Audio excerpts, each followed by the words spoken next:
We have no survivors. Hellboy 2, the Golden Army, best at the box office over the weekend. It had a successful debut, made $35 million. The movie's about a superhero who is a demon. The movie, Will Smith movie Hancock falls to number 2, Journey to the Center of the Earth with Brendan Fraser number 3, Wall-E is 4th, while Wanted rounds out the top 5.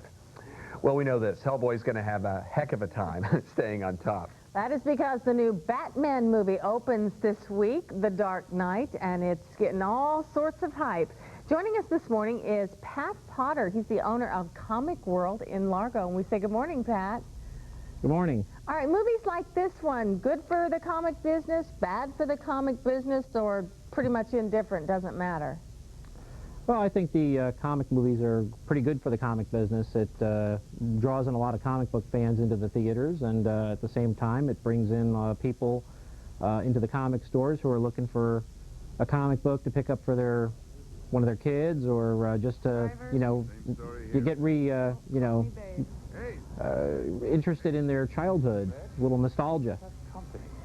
Let me ask you something. There's so much has been made over the Batman movie, The Dark Knight. Do you think had Heath Ledger lived, it would still be as big a deal as it's going to be this weekend? Here's my card.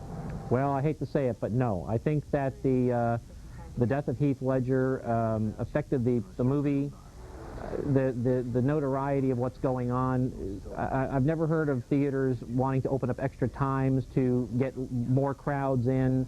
So now the opening date, it's going to be midnight and then 3 in the morning and 6 in the morning. And I said, well, that's only happening because everyone's curious to see what is going on with this film that, right afterward this man died. Right. They believe, I think, that this movie affected his mental health or his physical health, so that, They might get a little more explanation into what may not have happened. This Batman movie, I know that he plays the Joker, and he's supposed to be really, really good and really, really bad, if you know what I mean, in this movie. Mm-hmm. But the hero itself, Batman, a little darker, a little sinister, right?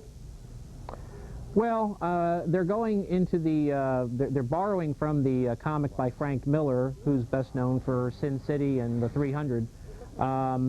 They're borrowing from that his book, The Dark Knight Returns, and basing Batman on that Dark Knight, that Batman figure, who is a much darker character. And do you think that the comic books, and why do you think that they continue going into the movies and they fascinate the entertainment world? We just can't seem to get enough of this genre. Well, it's an escape from what's going on in the world around us. It makes it gives us something to look forward to. It's fun, it's entertaining, it's a release.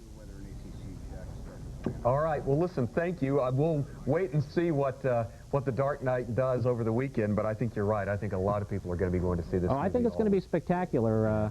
Are you going? Yep. Oh yeah. All right. I intend to be there. We'll meet you at the theater. Sometime Friday, probably. Take care, thanks. Sometime. Pat. You take care. Right, thanks. They love their comic books, don't they? I know. Still ahead on Good Day Tampa Bay, buyer beware. We're paying more for everything these days. What consumers need to know, though, how to avoid being ripped off. And Charlie Belcher and his friend are cooking this morning. Hi there.